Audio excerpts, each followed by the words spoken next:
Hello and welcome students. Database management system की इस series में आज हम बात करेंगे डेटाबेस आर्किटेक्चर के बारे में। सबसे पहले हम समझते हैं कि आर्किटेक्चर का मतलब क्या है। आर्किटेक्चर एक सिस्टम, जिस सिस्टम के जो कंपोनेंट हैं वो आपस में जिस तरीके से कनेक्टेड हैं, जिस तरीके से ऑर्गेनाइज्ड हैं, वो जो डिज़ाइन है उसी को हम सिस्टम का आर्किटेक्चर बोलते हैं। जिस प्रकार से किसी बिल्डिंग को बनाने के लिए पहले एक इंजीनियर जो होता है उसका एक डिज़ाइन तैयार करता है, उसका एक आर्किटेक्चर तैयार करता है और उस सिस्टम, उस डिज़ाइन के आधार पे ही वो बिल्डिंग फिर बनती है। तो जैसे डेटाबेस के हमारा सिस्टम जो है, पूरा सिस्टम जो है वो आपस में उसके कंपोनेंट किस तरीके से, किस मैनर में वो ऑर्गेनाइज हैं, वही डेटाबेस मैनेजमेंट सिस्टम का आर्किटेक्चर कहलाता है। तो आइए बात करते हैं कौन कौन से आर्किटेक्चर जो है वो अवेलेबल हैं। तो मेनली तीन आर्किटेक्चर के बारे में हम पढ़ते हैं: one tier architecture, two tier architecture और थ्री टीयर आर्किटेक्चर। आइए इन्हें एक एक करके देखते हैं। वन टीयर आर्किटेक्चर जो है, वन टीयर आर्किटेक्चर बहुत ही रेयरली इस्तेमाल किया जाता है, या कह सकते हैं कि लगभग नहीं किया जाता इस्तेमाल। एक फिर भी हम जान लेते हैं कि वन टीयर आर्किटेक्चर अगर होता है तो किस तरीके का होता है। देखिए, डेटाबेस मैनेजमेंट सिस्टम का जो वन टीयर आर्किटेक्चर है, उस वन टीयर आर्किटेक्चर के अंदर क्या है कि एक ही कंप्यूटर सिस्टम के अंदर ये जो है वो एक ही पीसी है। पीसी या कंप्यूटर कोई भी हो सकता है। वो एक ही कंप्यूटर के अंदर, उसी कंप्यूटर में ही जो डेटाबेस है वो फिजिकली जो ऑर्गेनाइज होता है, वो डेटाबेस फिजिकली इसी कंप्यूटर के अंदर, इसी हार्ड डिस्क में अवेलेबल है। और वो जो एप्लीकेशन है, वो जो लॉजिक प्रोग्राम जो है, जिस प्रोग्राम के थ्रू हम डेटाबेस को एक्सेस कर पा रहे हैं, वो प्रोग्राम भी इसी कंप्यूटर के अंदर रिसाइड करता है। और जो क्लाइंट जो है वो इसी कंप्यूटर से ही इस एप्लीकेशन के थ्रू इस डेटाबेस को एक्सेस कर रहा है। तो जो तीनों कंपोनेंट हैं डेटाबेस के, डेटाबेस इटसेल्फ फिजिकली जो ऑर्गेनाइज है, और जो एप्लीकेशन, और क्लाइंट जिस इंटरफेस का इस्तेमाल करके उस एप्लीकेशन के थ्रू डेटाबेस को एक्सेस कर रहा है, वो तीनों के तीनों एक ही सिस्टम के अंदर डिसाइड करते हैं। तो उसको हम बोलते हैं वन टीयर आर्किटेक्चर। देखो, वन टीयर आर्किटेक्चर का अगर हम एग्जांपल लें तो एग्जांपल बहुत सिंपल है। हमने देखा है हमारा जो मोबाइल फ़ोन होता है, हमारे मोबाइल फ़ोन के अंदर जो हमारे क्लिक किए हुए फ़ोटोज़ होते हैं, वो हमारे मोबाइल के अंदर ही स्टोर होते हैं, और हम उसे किसी न किसी एप्लीकेशन के थ्रू उसको हम व्यू करते हैं। तो जो एप्लीकेशन है जिसके थ्रू हम इसको व्यू कर रहे हैं वो उसी मोबाइल के अंदर है, और जो हमारा जो डेटा है, हमारा जो फ़ोटोग्राफ्स है, वो भी इसी डिवाइस के अंदर अवेलेबल है। तो ये एक वन टीयर आर्किटेक्चर का एग्जांपल है, क्योंकि सब कुछ जो है, वो सारी चीज़ें, एप्लीकेशन और डेटाबेस, वो सब इसी मोबाइल में लोकली ऑर्गेनाइज है। हमें किसी इंटरनेट की ज़रूरत नहीं है। हमारे हमारे जो फोटोग्राफ्स हैं उनको एक्सेस करने के लिए हमें किसी बाहरी सोर्स की आवश्यकता नहीं है। तो ये एग्जांपल था वन टीयर आर्किटेक्चर का। तो मेनली जो टू टीयर आर्किटेक्चर और थ्री टीयर आर्किटेक्चर, मेनली हम डेटाबेस मैनेजमेंट सिस्टम में इन दो सिस्टम्स को ही पढ़ते हैं, और इन्हीं के बारे में हमसे एग्जाम में पूछा भी जाता है। क्योंकि टू टीयर आर्किटेक्चर और three tier architecture practically available होते हैं और प्रैक्टिकली इस्तेमाल किए जाते हैं। बात करते हैं टू टीयर आर्किटेक्चर की। तो टू टीयर आर्किटेक्चर में जैसा लिखा हुआ है टू टीयर, इसमें दो लेयर्स होती हैं। एक है डेटाबेस लेयर और दूसरी है एप्लीकेशन लेयर। और डेटाबेस जो है वो एक अलग फिजिकल लोकेशन पे स्टोर होता है, फिजिकल सिस्टम के अंदर। और जो एप्लीकेशन है जिसके थ्रू डेटाबेस को एक्सेस किया जाना है, वो एक अलग कंप्यूटर के अंदर इंस्टॉल रहती है।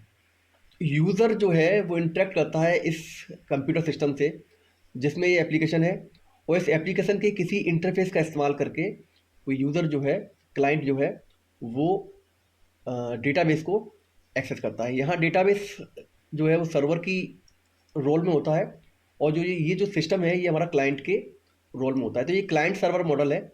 तो सर्वर जो है डेटा को सर्व करता है, और क्लाइंट इस एप्लीकेशन के थ्रू इस डेटाबेस को एक्सेस करता है। टू टीयर आर्किटेक्चर के हम एक एग्जांपल लेते हैं। जैसे सपोज कीजिए किसी ऑफिस के अंदर कुछ लोग किसी सेम डेटा पे काम कर रहे हैं। हम चाहते हैं वो 5 या 10 लोग जो हैं, वो जो जो जो काम कर रहे हैं एप्लीकेशन पे, वो डेटा एक ही जगह कलेक्ट हो। तो उसके लिए हम क्या करते हैं कि एक डेटाबेस सर्वर बना देते हैं और उस डेटाबेस सर्वर से वो सारे के सारे जो कंप्यूटर्स हैं वो आपस में कनेक्टेड रहेंगे और किसी ना किसी एप्लीकेशन के थ्रू वो जो क्लाइंट है, जो क्लाइंट 1, क्लाइंट 2, क्लाइंट 3, जो क्लाइंट है वो क्लाइंट इस एप्लीकेशन के थ्रू डेटाबेस से जुड़ेंगे। तो जो सारा का सारा जो काम जो यहाँ ये कर रहे हैं, डेटा जो इस्तेमाल कर रहे हैं, डेटा में जो अपडेट कर रहे हैं, वो सेंट्रलाइजली इस डेटाबेस सर्वर में स्टोर होता रहेगा। तो ये एक छोटा सा 2 टियर आर्किटेक्चर का एग्जांपल है। बेसिकली जो सबसे ज़्यादा इस्तेमाल किया जाने वाला आर्किटेक्चर जो है वो है 3 टियर आर्किटेक्चर। 3 टियर आर्किटेक्चर आजकल सबसे ज़्यादा इस्तेमाल किया जाने वाला आर्किटेक्चर है और मैक्सिमम एप्लीकेशन जो है वो आज इसी आर्किटेक्चर पर रन कर रही हैं। 3 टियर आर्किटेक्चर के अंदर 3 डिफरेंट लेयर्स में 3 अलग अलग सिस्टम होते हैं। पहला है डेटाबेस सर्वर, जो जिसमें डेटा जो है फिजिकली ऑर्गेनाइज होता है। डेटा जो डेटा फिजिकली स्टोर होता है और जहाँ से डेटा रिट्रीव किया जाता है वो एक अलग सर्वर होता है। जिस एप्लीकेशन के थ्रू डेटा को एक्सेस किया जाता है वो एप्लीकेशन जो है वो अलग से एक सर्वर में स्टोर होती है, जिसे हम बोलते हैं एप्लीकेशन सर्वर।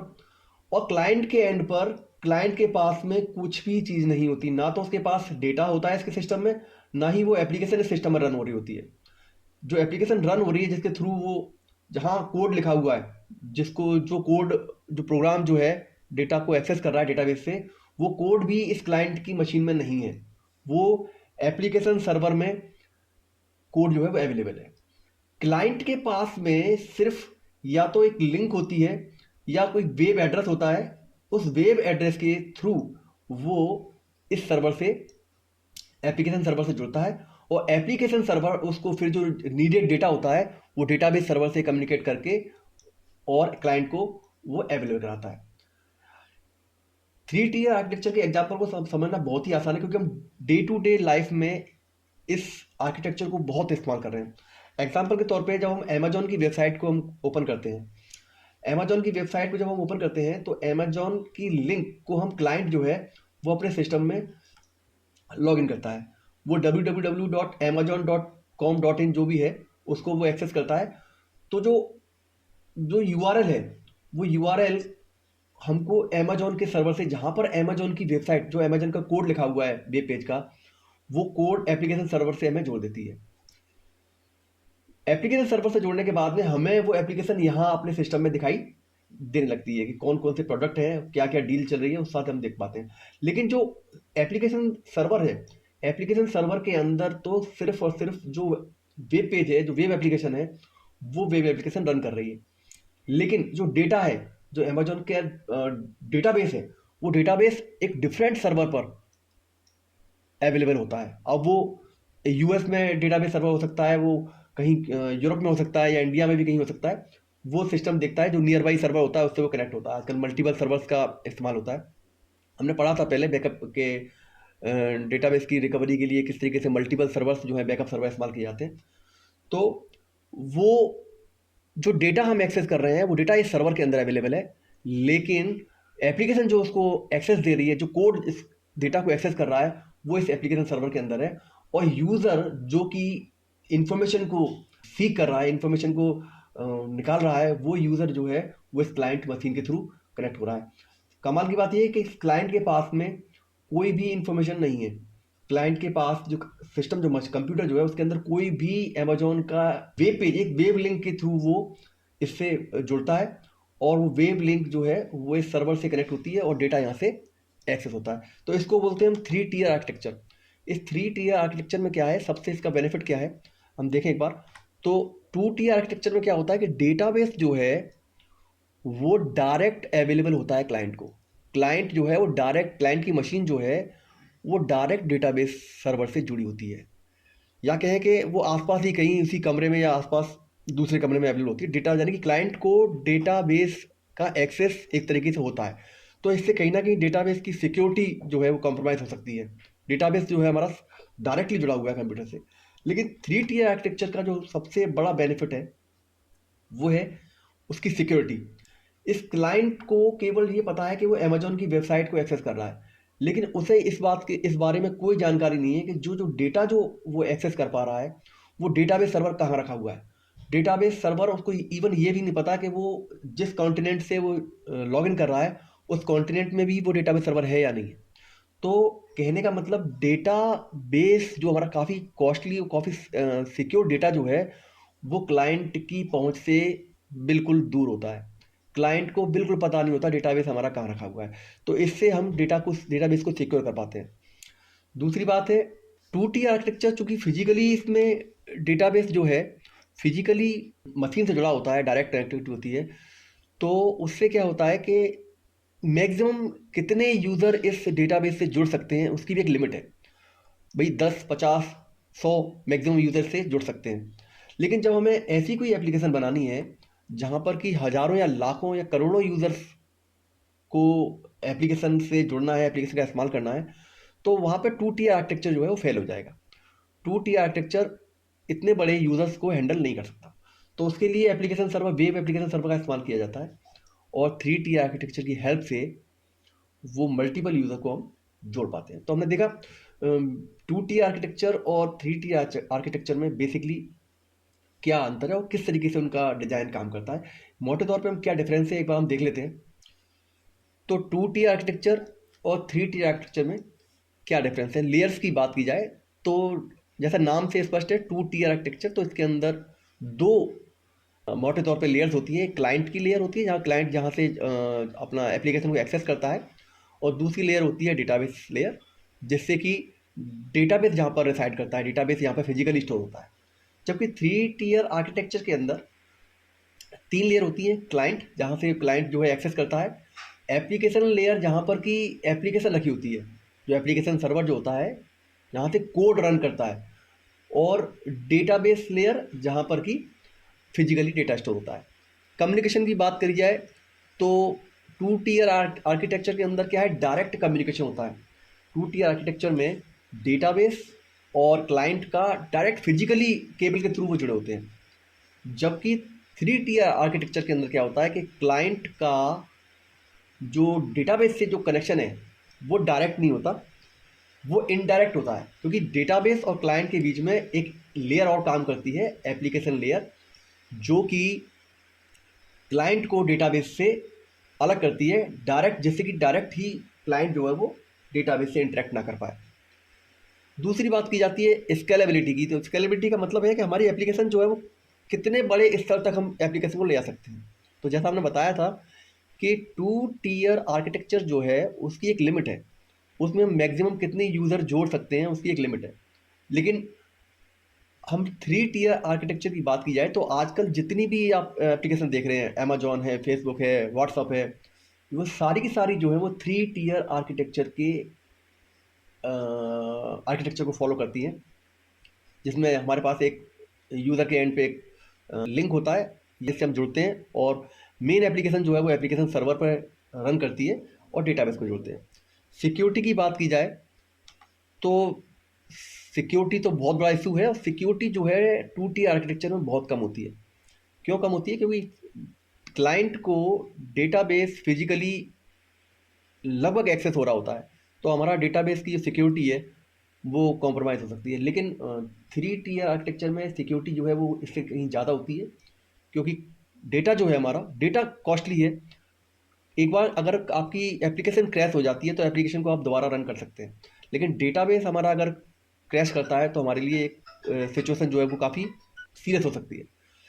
बात करते हैं डेवलपमेंट कॉस्ट की। तो इस मामले में डेवलपमेंट कॉस्ट जो है 2 टी आर्किटेक्चर की बहुत कम होती है, और 3 टी आर्किटेक्चर की बहुत ज़्यादा होती है। इसलिए अगर आप कोई ऐसी एप्लीकेशन बना रहे हैं, अपने ऑफिस लेवल की एप्लीकेशन बना रहे हैं, छोटे से ऑफिस के लिए एप्लीकेशन बना रहे हैं जहाँ पर कि 10, 15, 20, 50 यूज़र हैं, तो नो डाउट आपको 2 टीयर आर्किटेक्चर की तरफ जाना चाहिए। क्योंकि जो 3 टीयर आर्किटेक्चर है वो काफ़ी कॉस्टली होता है, उसको डेवलप करना भी थोड़ा सा कॉम्प्लिकेटेड है। लेकिन अगर आपके पास यूज़र ज़्यादा हैं, आपकी नीड ज़्यादा यूज़र्स की है, तो आपको नो डाउट 3 टीयर आर्किटेक्चर की तरफ जाना चाहिए। परफॉर्मेंस की बात की जाए तो परफॉर्मेंस जो है वो नो डाउट 2 टीयर आर्किटेक्चर की परफॉर्मेंस जो है वो थोड़ी ज़्यादा होगी। ज़्यादा क्यों होगी? क्योंकि जो मशीन है क्लाइंट की वो डायरेक्ट आपके डेटाबेस सिस्टम से जुड़ी होती है, डीबीएम डेटाबेस से जुड़ी होती है, तो डायरेक्टली डेटाबेस एक्सेस हो रहा है। बीच में आपको ऐसा लगेगा जैसे कि आप एक कंप्यूटर से दूसरे कंप्यूटर पर फाइल को कॉपी पेस्ट कर रहे हैं, उस तरीके से डेटा की स्पीड हमें मिलेगी। लेकिन 3 टी आर्किटेक्चर में थोड़ी सी कम स्पीड मिलती है, थोड़ा सा कम हमें परफॉर्मेंस मिलती है। कारण क्या है कि एक तो हमारा जो डेटाबेस है वो डायरेक्ट हमसे कनेक्टेड नहीं है, दूसरा है कि कई सारे यूज़र जब एक साथ में डेटाबेस को एक्सेस करेंगे एप्लीकेशन सर्वर के थ्रू, हज़ारों लाखों में, तो थोड़ा सा ट्रैफिक का इशू भी होगा, थोड़ा नेटवर्क का इशू भी होगा, थोड़ा सा कहीं जो परफॉर्मेंस है वो कॉम्प्रोमाइज़ हो सकती है। लेकिन चूंकि हम बड़े स्केल पर हम एप्लीकेशन को इस्तेमाल कर रहे हैं, तो इसलिए हमें ये चीज़ें ज़्यादा फर्क नहीं पड़ता इसका। एग्जाम्पल के तौर पे तो एग्जाम्पल हम 2 टी आर्किटेक्चर को हमने देख लिया ऑफिस में, एक एग्जाम्पल से कोई भी ऑफिस की हमने कोई डेटाबेस हमने डायरेक्ट कनेक्ट किया हुआ है, उससे डेटा को एक्सेस कर रहे हैं। लेकिन 3 टी आर्किटेक्चर का एग्जांपल की बात करें तो जितनी भी एप्लीकेशन आप आज की डेट में इस्तेमाल कर रहे हैं, वो सारी की सारी जो एप्लीकेशन है मोरलेस, वो सारी की सारी 3 टीयर आर्किटेक्चर पर काम कर रही हैं। जितनी भी एप्लीकेशन आप इस्तेमाल कर रहे हैं वो सारी की सारी एप्लीकेशन जो है वो 3 टीयर आर्किटेक्चर पे रन कर रही हैं। तो आई होप आपको ये डेटाबेस मैनेजमेंट का जो मैनेजमेंट सिस्टम का जो आर्किटेक्चर है, 2 टी आर्किटेक्चर और 3 टी आर्किटेक्चर, वो आपको काफ़ी समझ में आया होगा।